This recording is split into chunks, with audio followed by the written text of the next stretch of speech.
Throughout my time on the internet, there have been many commentary channels that have been around and still upload videos to this very day, such as Pyrocynical and Memeless, Willily and I'm Alex. Sure, most of these people don't dive into the drama that happens anymore on this website, but they moved on to other things. The new wave of big commentary channels are mostly people that haven't even hit 1 million subscribers yet, such as Turkey Tom and Nicholas Diorio, who started off as viewers of those channels, but over time they have built their own community. But what happened to the channels that were in 2016 and 17, the ones rising up that never stayed? Where did the forgotten commentary channels go? The first person I'm going to be talking about is someone that wasn't able to recover after their drama, Chubbs. Chubbs had a video edited for a CSGO gambling site, and he had a 12-year-old who goes by the name of Aiden Projects to make said video. Now, supposedly, Chubbs made $5,000 for that video, which meant he had some spare cash in the bank to pay his editor. Well, he owed him $30 and didn't even end up giving him that because Aiden had refused it, so Aiden didn't get paid for his work by his choice. So instead of money, he asked Chubbs for a favour in return instead. The favour being, Chubbs comes onto his channel for a collab. So he asked Chubbs to send him some audio for this collab, and Chubbs agreed he would do it. But Chubbs decided to charge this 12-year-old at the time $150 for him to send the audio. So Aiden agreed to this deal and sent him the $150. Bear in mind, this was supposed to be the favour in return of him editing the video for him. After some time passed, Aiden didn't get the audio, so he went to Chubbs to complain about it, and Chubbs then decided to ask for another $50. This was around in October 2017, and 2 months passed and Chubbs still didn't send him the audio. So naturally, the kid, getting annoyed, decided to come out public about it, leading for the biggest YouTube podcast at the time, Baited, to cover it. One of the first people to make a big video on it is now deleted, but it was by iNabber. Chubbs did release an apology video towards Aiden, but many people just saw this as damage control. Some other drama started popping up with Chubbs and how he just used to live with Skydoes Minecraft, and once he moved in with him, he stopped uploading and was supposedly living off Sky's money. Sky did address this by saying how he doesn't think he was used. People like Keemstar say otherwise, since he knew Adam was going through a hard time, with him trying to see his son again. I know Chubbs to be a leech because I've seen it firsthand. I've seen him just like leeching off of fucking Adam.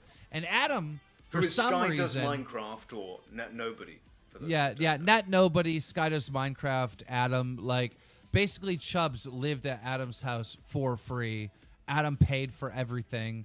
And during this time, Chubbs literally just stopped uploading YouTube videos because he didn't need money. He was living off of fucking Adam. All right? And look, dude, I've said something about it publicly, and Adam's mad at me that I'm saying something about it publicly. Adam doesn't feel like he was used, and that's his right to not feel that way. But as a friend of Adam's, Adam was going through a hard time. He was like very, very depressed. There was horrible shit going on in his personal life, and all he needed was someone to be there for him. And the people that were there for him were people that he had to fucking pay to be there. Chubbs' channel today has been abandoned because of the lack of interaction with the channel, so he created a new channel called Chubbs with 1B, where he tried uploading again, but the views show how that went. It is almost ironic how Aiden Projects, the 12-year-old kid, now has more subscribers for the very channel that gave him any sort of fame, but Aiden Projects himself eventually stopped uploading. Chubbs also had some drama between Brad Does Banter and Giraffe. Brad mentioned this on his podcast, the Cancelled Podcast. They even uploaded an entire clip talking about Chubbs and why they fell out with him. A lot of it stems from they just didn't like each other, they didn't click as well as it would have, like their friendship, and Brad and Giraffe pretty much admit how verbally abusive they were towards him, but Brad explains his frustration towards him when he stole his video ideas from him. I used to tweet, I'd inspect Element people's titles, and it'd be like a little Twitter series I did called If YouTubers' Titles Were Honest. So I'd take like Rice Gum and say like I had a title like Q&A with my girlfriend. I'd inspect Element it and write a paragraph. I bet some people fucking remember this as well. But I'd inspect Element it and then write a paragraph about how he's just a big Chinese mong or something. You know what I mean? And it'd be funny. And I came into a call with you and Billy. This is about a week before we first made it. I'm gonna say a week later he fucking posted videos. I was like, and he used to. It was AJ. Do you remember AJ? So I'm just saying this to you. These won't know, but he suggested in reply to one of these tweets, Brad, you should make this into a video. So I came into a call with you two. And I'm just like, I don't know about it, but this guy's basically said, I should make those tweets into like a series. So I might do it. To be fair, I don't remember what Billy said about it, but he didn't really comment. And then a week later, if YouTubers were honest. Then a week after that, 200,000 subs. So I'm like, and I'm there with my 35k. That one mad. That was fucking mad. He literally went from like 16k subs to like fucking 200K in 200,000 in in like a 2 week. weeks, yeah. Chubbs actually left a comment himself on this video explaining the entire situation. I'm not gonna lie, more could have been said and I respect that it wasn't. I agree with everything you said but a few things. No point mentioning those things since they're in the past, but maybe one day we can clear those up. End of the day, we all moved on. Me and you have clashing personalities, and with that, shit happens. With the whole stealing if YouTubers were honest from you, that's something that I've never thought about as we collabed on them. But I can see why you came to that conclusion, as I do remember your old tweet back in the day, so I'm sorry for that. Obviously we have no way of contacting each other, so I thought I'd comment. I don't think we'll ever be like how we were, but I still do care about you both. One thing I will say is there are two sides to each story, and I'm really sorry that this got to the point where you had to explain this. Also, keep making these. I'm enjoying being snuggled up in my Jippo wagon watching this. Brad actually replied with respect. Chubbs actually released a video to his channel that he then deleted, where he went through everything that had happened. Not many people were talking about his return, mostly because he ended up being forgotten over time. And Chubbs in that video does actually talk about how he did have the intention of sending the kid the audio. VWQ at his peak had around 44,000 subscribers, and his content would consist of facecam commentary. You might remember him from when he and Kavos started to beef. It all started when Tommy C was going after Kavos and criticizing him, and people like VWQ, who was on Tommy C's show once, talking about Kavos, and even the title being about him going to war with him. VWQ decided to make a video on Kavos titled Kavos Exposed, ending the Kavos hype. Hypocrite. Kavos, the commentary community's latest acquisition and hot talking point throughout Discord servers worldwide, hailed as the savior of the commentary community and the one man willing to speak out against the notorious Brotherhood. Is this gladiator the future of YouTube? No.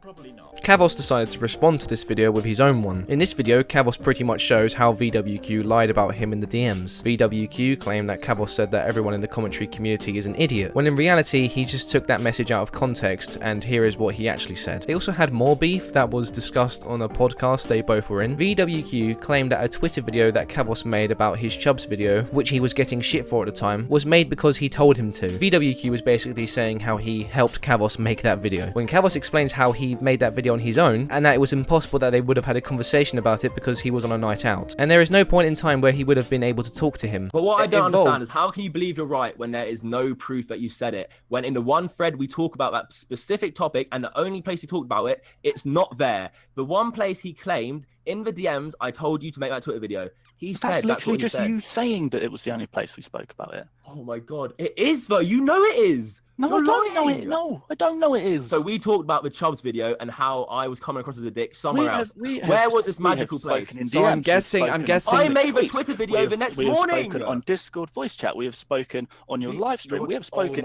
in many many places. This argument? VWQ, I made the video the next fucking morning as soon as I woke up, after them DMs.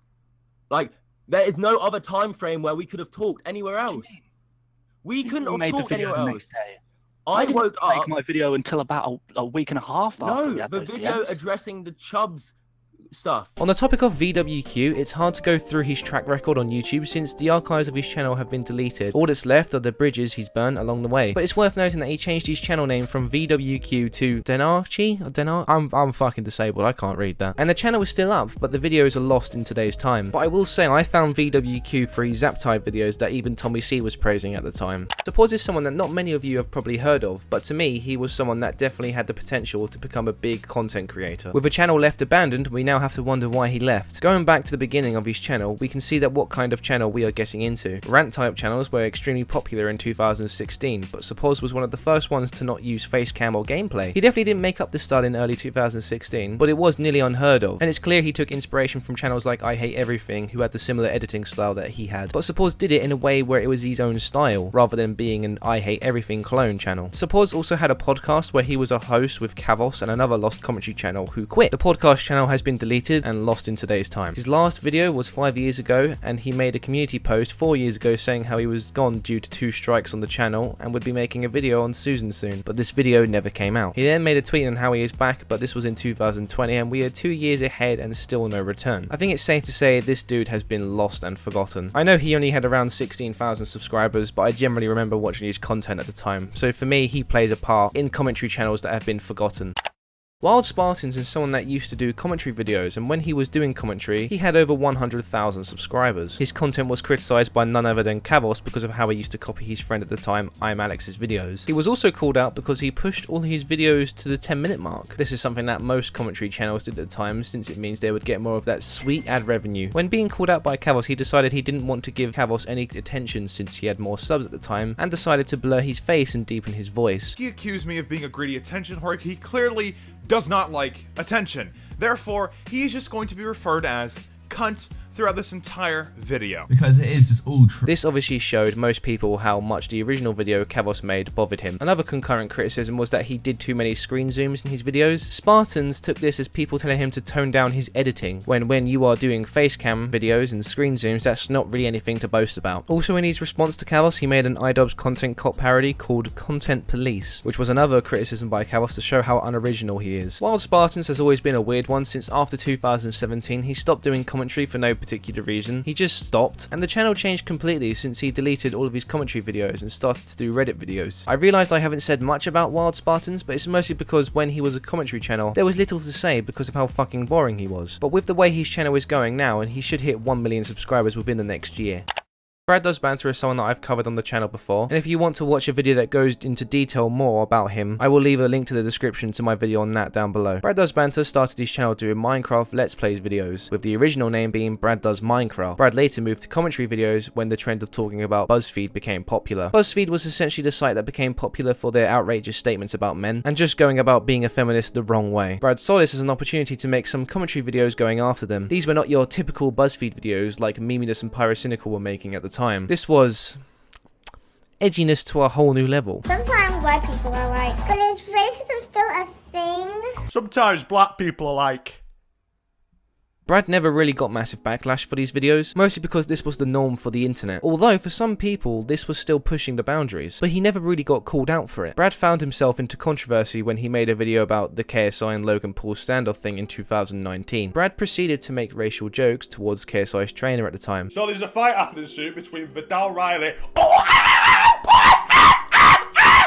and Shannon Briggs. True Geordie saw this and reacted to it on his show, showing how nasty it was. Brad responded in a video where he explains how they were just jokes and how he is not racist. And at the end of this drama, not much happened to Brad since his audience loved his humour and was sticking around until the end, which ended up being this year. Since my last video, Brad has deleted all of the videos on his channel he has made, and he made a video explaining why he has gone and deleted them all. And he explained how he got a strike for a video he made 6.5 years ago, and how he's just unhappy with the platform, and now how he will be posting onto his Patreon with £4 a month, and you get to see his old videos again on his Patreon if you pay for it. Not long before Brad quit, he reacted to my video I made on him. If you wish to see what he has to say about that, I will leave a link to that in the description to it. It's on my second channel. Looking at all these channels together, it's hard not to feel bad for the result. I mean, Wild Spartans literally just reacts to Reddit, like what a life. If all these channels show me something though, it's that more will come and more will go, and a new wave of commentary will come again, with smaller creators overtaking the bigger ones we have now. If you have enjoyed this video, please support the channel by giving me your super thanks down below, or if you don't want to give me your life savings, check out my second channel since more stuff will be posted there, and subscribe to my podcast and join Discord, and Twitter is a thing for some reason. I've been WackyTV, and until next time, I am back!